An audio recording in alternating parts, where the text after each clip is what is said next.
Good morning, students. Today we are going to revise our first chapter of history, studying our past. What is history? History is a study of the past. It records the past happenings of the world in the same way as we record our past events in the form of albums, recordings, etc.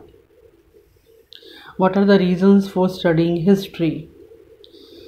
History is a storehouse of wisdom of the past. It gives us the message of mutual tolerance and respect for each other.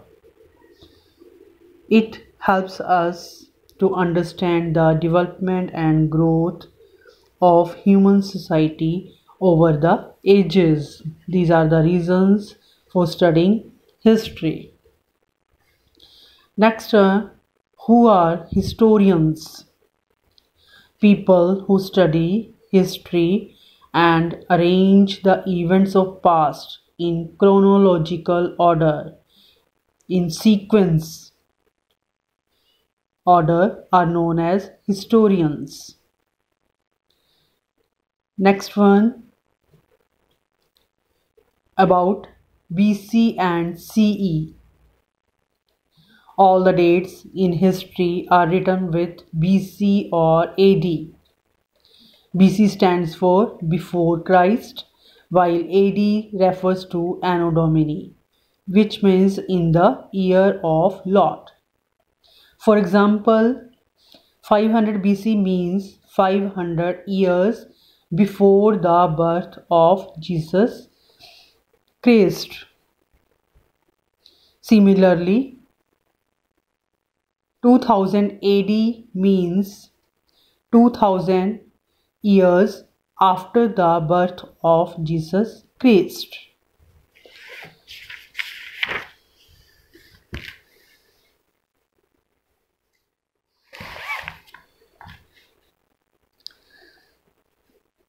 Historians today use terms like BCE and CE, CE also known as AD.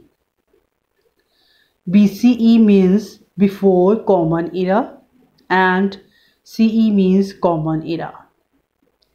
The history of man has been divided chronologically into three periods: ancient period, medieval period, and modern period. In this book, we shall study about India during the ancient period. Next one, prehistory and history. The period for which we have no written records, when man did not know how to read and write, is called prehistory. And the period of time for which we have written records is known as history. Then sources of history.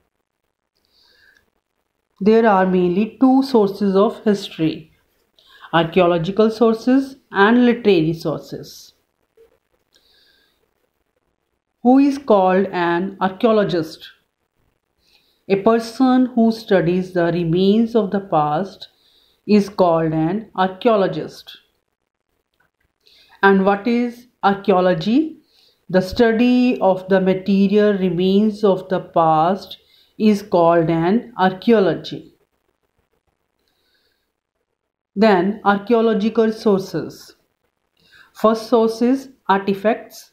Artifacts are the material used by ancient men in the past, like tools, pottery, coins, toys, weapons, jewelry, etc. These help historians to know about the skills of man and his lifestyle in that period. In ancient India, coins were made of variety of materials like lead, gold, copper, silver, etc. By studying the coin, scholars can gather information about the ruler who issued it, and the period of reign, period of rule, and about some social and economic conditions of his time. Then the study of coins is called numismatics. Then second source is inscriptions. Inscriptions are the writings written on the hard surfaces. Writings were engraved on pillars, stones, monuments, temples, etc. And the study of inscriptions is called epigraphy. Inscriptions provide a lot of information about the king, names of kings, their dates of important events. They also provide information about the language in use and the literary skills of the time.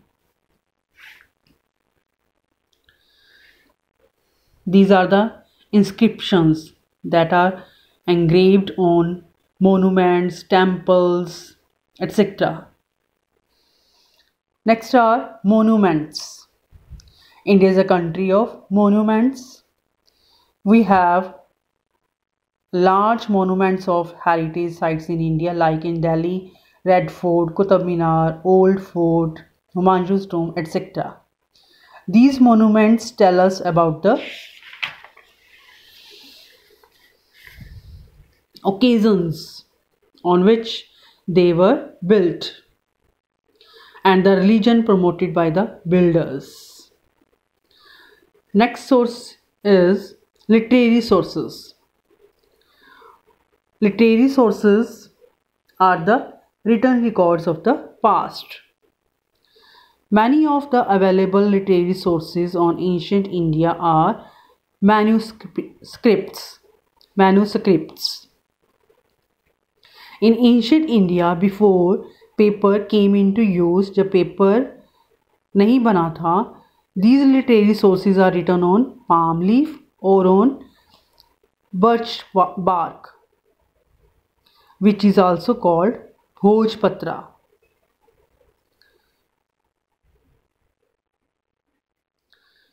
These are some of the old manuscripts are beautifully illustrated. Some of these ancient languages such as Prakrit and the scripts such as Brahmi are no longer in use. Literary sources are of two kinds: religious literature and secular literature. Religious literature, that it names writing on the religious themes, are called religious literature, like Vedas of the Hindus, Pitakas of the Buddhists, and Angas of the Jains are some examples of religious literature. Then secular literature. Literature which does not stress on the religion and its practices is called secular literature. Secular literature includes poetry, drama, and the accounts of foreign travelers, etc. For example, Kautilya's Arthashastra and the Kalidas famous play Abhigyan Shakuntalam. These are the examples of secular literature. Importance of literary sources. These tell us about the political practices, religion, and social standards of their times, and the nature of the tools, weapons, clothes, and jewelry used in those times. So, the history that we read is the result of lifelong research by many scholars. Their works helps us to understand our cultural roots and to become good citizens. So students, this is all about the studying our past. Read this chapter carefully and understand the different concepts. And if you have any query, you can send a message on my WhatsApp. Thank you.